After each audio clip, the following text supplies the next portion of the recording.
Israel is a terror state, they're terrorists that terrorize. I'll testify my television, televise them telling lies. How many more resolutions have to be violated? How many more children have to be annihilated? This is not a war, it is systematic genocide. But whatever they try, Palestine will never die. Free, free Palestine! Free, free Palestine! Free, free Palestine! Free, free Palestine!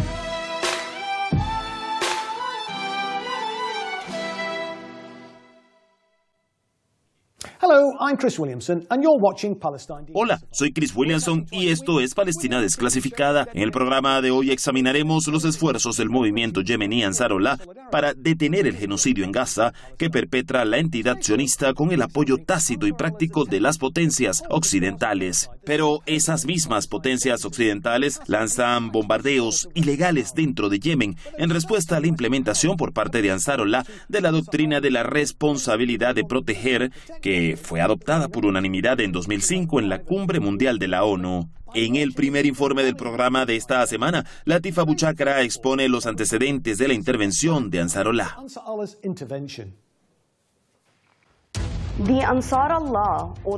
Ansarollah o los partidarios de Dios es un movimiento político islámico yemení. Cobró importancia durante la revolución yemení del 21 de septiembre en 2014, que buscaba descolonizar Yemen. Casi una década después de la revolución, Estados Unidos y el Reino Unido, junto con sus adláteres en Arabia Saudí y los Emiratos Árabes Unidos, libraron una guerra brutal para recolonizar Yemen. Aunque no lograron derrotar a Ansarollah, pero la guerra desplazó a 4 millones de yemeníes y mató a 380,000 personas.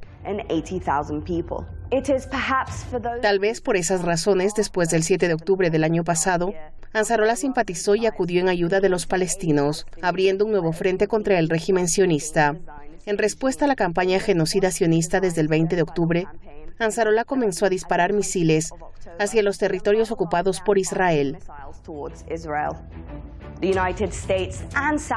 Estados Unidos y Arabia Saudí acudieron en ayuda del régimen sionista, interceptando esos misiles. No obstante, Ansarollah ha seguido lanzando una gran cantidad de cohetes, misiles balísticos y drones hacia la entidad sionista. Un portavoz militar de Ansarollah, Yahya Sari, dijo que los ataques continuarán hasta que la agresión israelí se detenga y los palestinos logren la victoria. Pero quizás Ansarollah es ahora más conocido por su campaña en el Mar Rojo. En lo que desde entonces se llama la crisis del Mar Rojo, Ansarollah se ha apoderado de barcos y ha lanzado ataques aéreos contra decenas de buques vinculados a Israel que navegaban por el Mar Rojo. Esto ha causado una importante perturbación en la industria naviera mundial y ha ejercido presión sobre los regímenes occidentales y la economía sionista. Como resultado de los ataques de Ansarollah, cientos de buques han tenido que desviar su ruta y pasar por el Cabo de Buena Esperanza en Sudáfrica, un viaje mucho más largo y costoso. Estados Unidos y el Reino Unido han respondido lanzando varias rondas de ataques aéreos conjuntos sobre Yemen, el primero de los cuales se llevó a cabo el 11 de enero de este año, bajo el pretexto de defender el libre flujo del comercio. De hecho, no hubo respaldo legal para los ataques aéreos en el territorio yemení.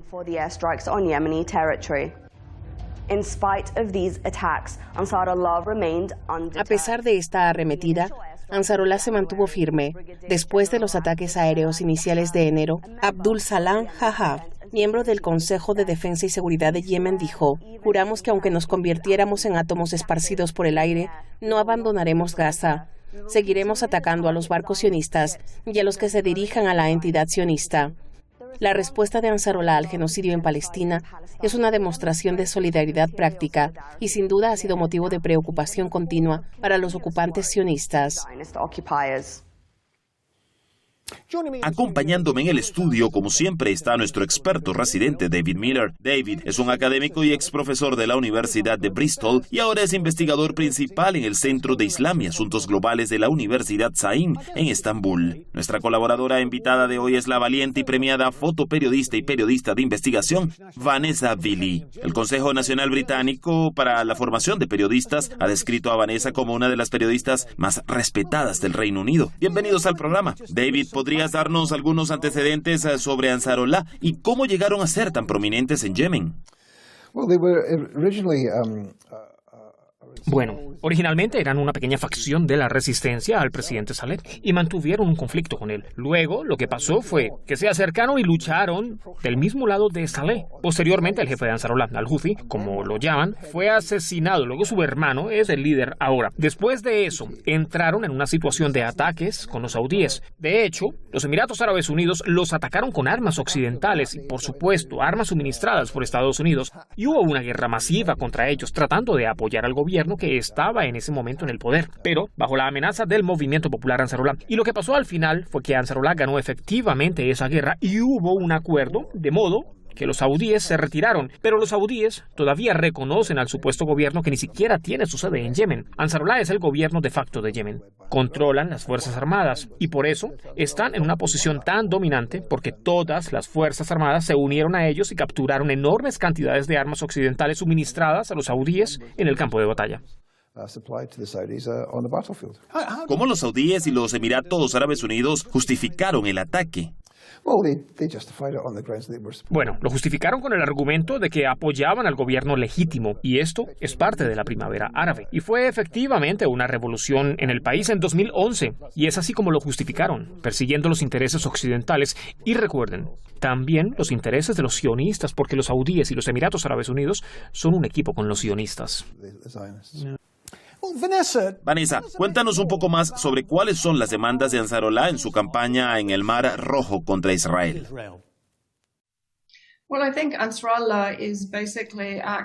Bueno, creo que Ansarollah está actuando básicamente dentro de la Convención sobre el Genocidio. Pienso que es el artículo 1 que básicamente justifica los actos que previenen el genocidio y lo castigan. Y por supuesto, la Corte Internacional de Justicia ha dictaminado que existe un genocidio plausible. Por supuesto, todos sabemos que en Gaza está teniendo lugar un genocidio desde el 7 de octubre y más aún desde 1948. Por lo tanto, Yemen está actuando dentro de los límites de la Convención sobre el Genocidio de manera legal, moral y con absoluta integridad.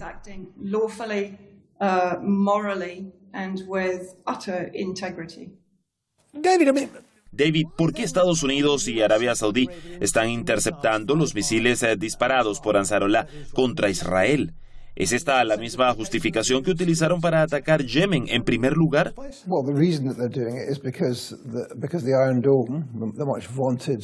Bueno, la razón por la que lo están haciendo es porque la cúpula de hierro, el tan cacareado sistema de defensa aérea israelí, no es suficiente. Y por eso están allí para proteger a Israel. Y lo vimos especialmente con los misiles que fueron disparados por la República Islámica de Irán hace varios meses, donde los británicos, los alemanes y los estadounidenses, y de hecho los saudíes, también intentaron ayudar a las defensas aéreas de Israel, pero fracasaron. Así que es porque están preocupados de que en realidad la supuesta infalibilidad de la cúpula de hierro no lo sea. De hecho, pueda resultar significativamente dañada por este tipo de ataques. Así que en el caso de los ataques que han lanzado contra los barcos, un gran número de embarcaciones han sido alcanzadas o han sido advertidas de que se alejen en las zonas de exclusión que han establecido en el Mar Rojo. Pero eso no parece haberlos disuadido a los yemeníes en lo absoluto, considerando los numerosos ataques que han llevado a cabo Estados Unidos y el Reino Unido. Recordemos también que parte de su alianza, las Seychelles, están involucradas en esto, pero no ha habido ningún tipo de disuasión, pues incluso los ataques más recientes contra Yemen por parte de Israel se han realizado volando a través del espacio aéreo saudí, pero tampoco los han disuadido. Es más, han dicho que han ampliado sus objetivos y advertido a los saudíes: si vuelven a hacer esto, los atacaremos directamente.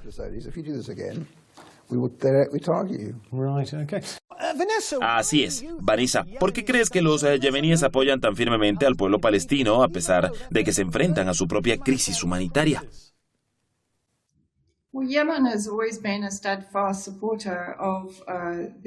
Bueno, Yemen siempre ha sido un firme partidario de los movimientos nacionalistas palestinos y ha creído de todo corazón en la justicia para Palestina. Yemen ha sido víctima en múltiples ocasiones de las agendas neocoloniales. Anteriormente, o al menos Adén, en el sur, era una colonia del Reino Unido. Yemen ha sufrido bajo la bota de los colonos y por lo tanto empatiza con la causa palestina, pero eso no es de ahora, ese siempre ha sido el caso. Quiero decir decir, si nos fijamos, incluso desde que comenzó la guerra contra Yemen en 2015, las marchas de 1 millón de personas que han salido en solidaridad con Palestina han continuado, a pesar de que Arabia Saudí está lanzando bombas estadounidenses sobre los yemeníes a diario, o al menos en ese entonces lo hacía. Y por lo tanto, Yemen, al igual que todos los países del eje de la resistencia del que forman parte, como Hezbollah y las diversas otras facciones de la resistencia en el Líbano, Siria, Irak, y las facciones de la resistencia iraquí, Irán, por supuesto, y Yemen, y todos estos países entienden perfectamente lo que es ser el objetivo de los neocolonialistas. Por lo tanto, para ellos, Palestina fue y seguirá siendo la causa central. Sin la liberación de Palestina, no hay liberación de la región ni del sur global.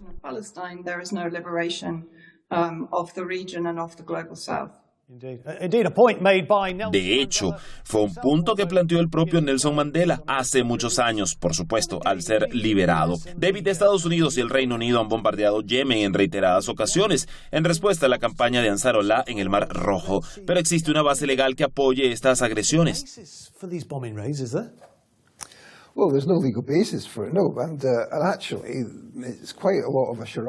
Bueno, no hay ninguna base legal para ello. Y en realidad, todo esto es una farsa. Quiero decir que esto se preparó. Si recuerdas, cuando los estadounidenses dijeron que iban a hacer algo llamado Operación Proteger la Prosperidad, querían una coalición y lo primero que se les ocurrió fue que la Marina de Estados Unidos dijera no tenemos suficientes barcos con nosotros. Y luego Francia, Italia y España abandonaron la coalición dejando solo al Reino Unido, Estados Unidos, las Seychelles y quizás 1 o 2 países más. Y lo que hicieron fue decir que iban a atacar Yemen. Y de repente aparece algo en el New York Times que dice, bueno, nos preguntamos si los atacamos de manera severa, si esto podría llevarlos a enviar algunos misiles hacia nuestros barcos en el Mediterráneo y en el Mar Rojo. Y no estamos muy seguros de que sea una buena idea. Lo que ocurrió fue que el Pentágono llamó a Ansarollah y le dijo, vamos a bombardearlos, vamos a bombardear aquí y allá, y si sacan a sus hombres, entonces ya saben. Y eso fue lo que ocurrió. Son ataques de demostración y la razón de esto es que los estadounidenses son muy conscientes del armamento que tiene Ansarollah. Sí, tienen armamento de los iraníes, pero también tienen armamento muy avanzado, tomado de los saudíes, que por supuesto fue suministrado por los estadounidenses. Y los estadounidenses saben que los misiles que tienen pueden hundir barcos estadounidenses muy grandes. Así que el poder y la destreza tan cacareados del servicio naval de Estados Unidos en la proyección poder estadounidense se han convertido en blancos metálicos flotantes en el Mediterráneo y en el Mar Rojo y de hecho en el Océano Índico, por lo que saben perfectamente que están en peligro. Y lo que vemos es que los estadounidenses tienen miedo de enfrentarse a una de las naciones más pobres del mundo. Y recordemos también que tenían una flota de barcos allí liderada por un portaaviones, el Roosevelt, que estuvo allí unos 80 días y luego decidió regresar. Dijeron que era al final de su gira de 90 días. Bueno, no fue al final de su gira de 90 días.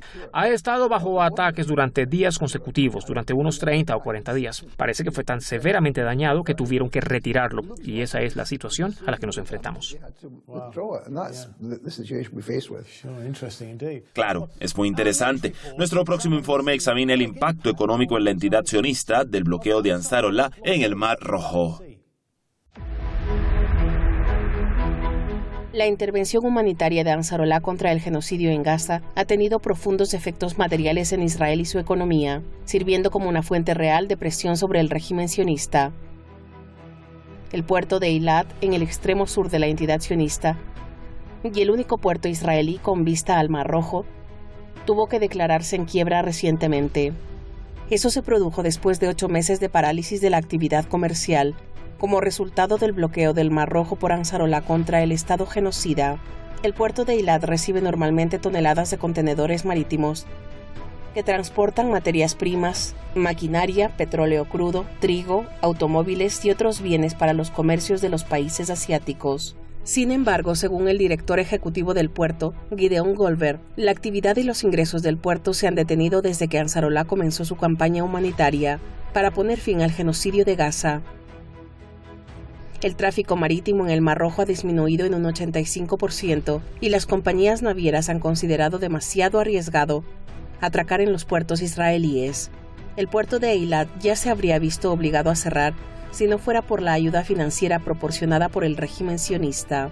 Sin embargo, la quiebra del puerto de Eilat es solo una gota en el océano cuando se trata de consecuencias económicas más amplias del genocidio perpetrado por los sionistas. La economía del régimen sionista perdió aproximadamente 60.000 millones de shekeles, o 16.000 millones de dólares estadounidenses, hasta mayo de este año. De hecho, los datos del Ministerio de Finanzas israelí indican que la entidad va a tener uno de los mayores déficits presupuestarios de este siglo. Sin embargo, esto no ha venido sin represalias. Además de varias rondas de ataques aéreos estadounidenses y británicos en Yemen, el régimen sionista atacó recientemente el puerto yemení de Al-Judaida, incendiando tanques de combustible y una planta de energía. Al-Judaida es un puerto civil crucial para la ayuda humanitaria y el comercio. El régimen sionista dijo que sus ataques aéreos fueron un contraataque contra el reciente y exitoso ataque con drones de Ansarullah contra Tel Aviv. Sin embargo, los expertos dicen que el ataque contra el puerto yemení no dañó a Ansarullah, sino que afectó a los civiles yemeníes. Advierten que exacerba el sufrimiento en Yemen, un país que ya enfrenta una crisis humanitaria después de la guerra liderada por Arabia Saudí durante una década. A pesar de estas amenazas, el portavoz de las Fuerzas Armadas de Yemen, Yahya Sari, reafirmó que Ansarullah no detendrá sus operaciones en apoyo de Gaza, sean cuales sean las repercusiones. También reiteró que Ansarullah estaba preparado para una larga guerra contra Israel hasta que termine su agresión contra el pueblo de Gaza. David, en el informe vimos que las acciones de Ansarullah se describieron como una intervención humanitaria, pero las potencias occidentales no lo ven así, ¿verdad? Por supuesto que no. El problema es que las potencias occidentales no tienen ni idea de lo que es el derecho internacional. Según la Convención sobre el Genocidio, si ves que algo está ocurriendo, tienes que intervenir. No puedes permitir que el presidente del país que está cometiendo el genocidio venga a saludarte y tú le estreches la mano. No puedes enviar a tu ministro de Asuntos Exteriores, como ocurrió en el caso de David Lemmy, el otro día a la entidad ocupante para que se reúna de forma muy amistosa con Netanyahu. No, debes respetar las órdenes de arresto y arrestarlos. Y eso es lo que David Lemmy debía haber hecho. Así es. Vanessa, las sanciones económicas fueron vitales para poner fin al apartheid en Sudáfrica. ¿No es cierto que Ansarullah está tratando de hacer algo similar aquí?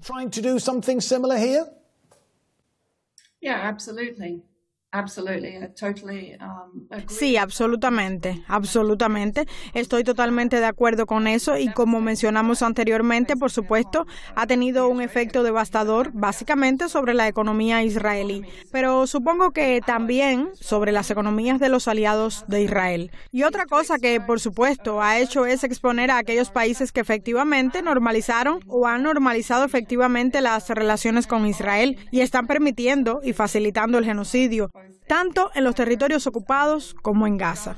Y eso incluye, por supuesto, a Arabia Saudí, los Emiratos Árabes Unidos, ambos países que estuvieron involucrados en la agresión contra Yemen. Y Jordania, sabemos que los Emiratos Árabes Unidos, básicamente, pusieron allí en práctica un puente terrestre para llevar bienes a Israel para contrarrestar el bloqueo del Mar Rojo.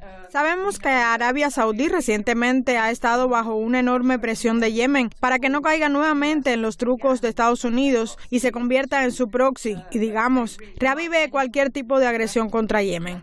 Y como sabéis, el poder que Yemen tiene ahora en la región se demuestra por el hecho de que Arabia Saudí ha presentado un acuerdo de paz negociado, que incluye la apertura del aeropuerto de Sanaa, el principal aeropuerto del centro de Yemen, y la autorización de vuelos a Jordania, India y el Cairo. Creo que inicialmente para levantar las sanciones a los bancos de Yemen y también para que Yemen levante sus sanciones o medidas contra los bancos saudíes. Así que esto es una indicación muy clara de que lo que Yemen está haciendo y que está teniendo un efecto no solo sobre Israel, sino sobre quienes son efectivamente aliados de Israel y cómplices del genocidio de los palestinos.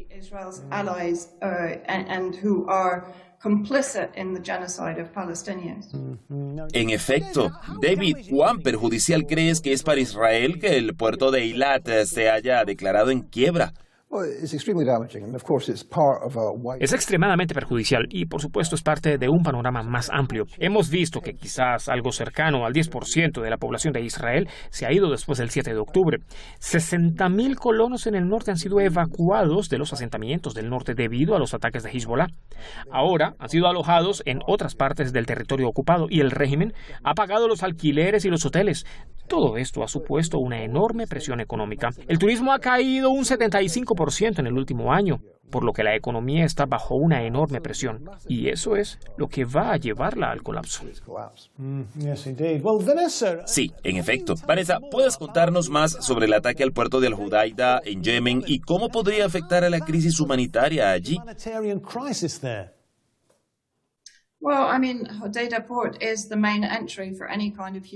Bueno, quiero decir que el puerto de Al-Hudaida es la principal entrada de cualquier tipo de ayuda humanitaria para los yemeníes. Por supuesto, lo que Israel alega es que es un punto de entrada de armas procedentes de Irán, al igual que alega que la ayuda humanitaria que llega desde Irán a Siria también lleva armas y por lo tanto eso les da un pretexto para bombardear los convoyes humanitarios que entran en Siria.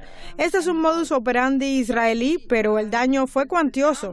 Pero creo que en gran medida lo que Israel quería hacer era básicamente mostrar su fuerza y, en su opinión, tratar de crear una disuasión para impedir que Yemen llevara a cabo más ataques contra Israel, en particular con la ocupada Jaffa, que es Tel Aviv.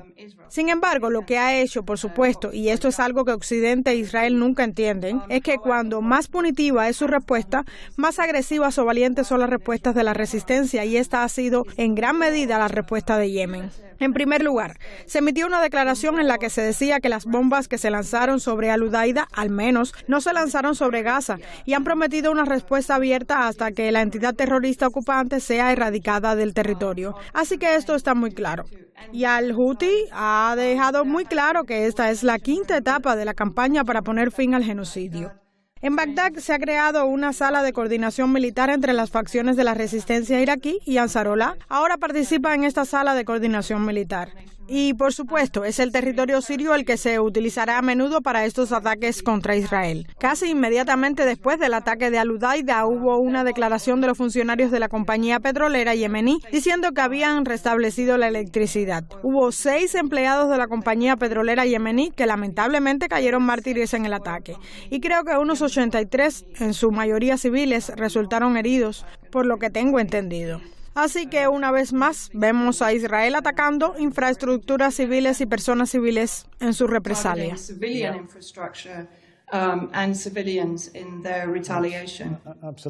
Absolutamente. David, Yemen es uno de los pocos países que están adoptando algún tipo de acción práctica en apoyo de Palestina. ¿Puedes explicar por qué Yemen es tan diferente de algunos de sus vecinos? Quiero decir, Vanessa enumeró algunos de ellos, ya sabes, países como Arabia Saudí, los Emiratos Árabes Unidos, Jordania, Egipto, etc. Quiero decir, ¿qué piensas al respecto? Bueno, porque esos países están comprometidos por sus relaciones con Estados Unidos y de hecho con Israel. Vimos eso en relación con los Emiratos Árabes Unidos y Arabia Saudí. Y también, por supuesto, con Egipto y Jordania. Son sus relaciones con Estados Unidos y también, de hecho, con Qatar, las que comprometen su capacidad. Qatar ha hecho muy poco. Así que eso es interesante. Pero, por supuesto, otra cosa que hay que decir es que lo que hemos visto en el periodo desde el 7 de octubre es el surgimiento de un ejército regional en la práctica. Antes no existía, antes se llamaba Eje de la Resistencia, pero ahora es efectivamente un ejército regional, como ha estado diciendo Vanessa, una coordinación en Bagdad. También hay coordinación, por supuesto, recordemos en Beirut, entre la Fuerza Quds, del Cuerpo de Guardianes de la Revolución Islámica de Irán, Hezbollah, las facciones palestinas y todo lo que está ocurriendo y el verdadero logro del genocidio por parte de los israelíes es la existencia concreta de un ejército regional que pueda enfrentarlos. Me temo que esto es todo por el tiempo que tenemos hoy en Palestina Desclasificada. Así que gracias por acompañarnos y gracias a nuestros invitados Vanessa Villi y por supuesto a nuestro experto residente, el profesor David Miller. Pueden ayudarnos a contrarrestar la desinformación difundida por los medios corporativos sobre Palestina y la resistencia a la entidad sionista, compartiendo el programa de hoy en sus plataformas de redes sociales. Hasta el próximo programa. Soy Chris Williamson y me despido por ahora. Bye for now.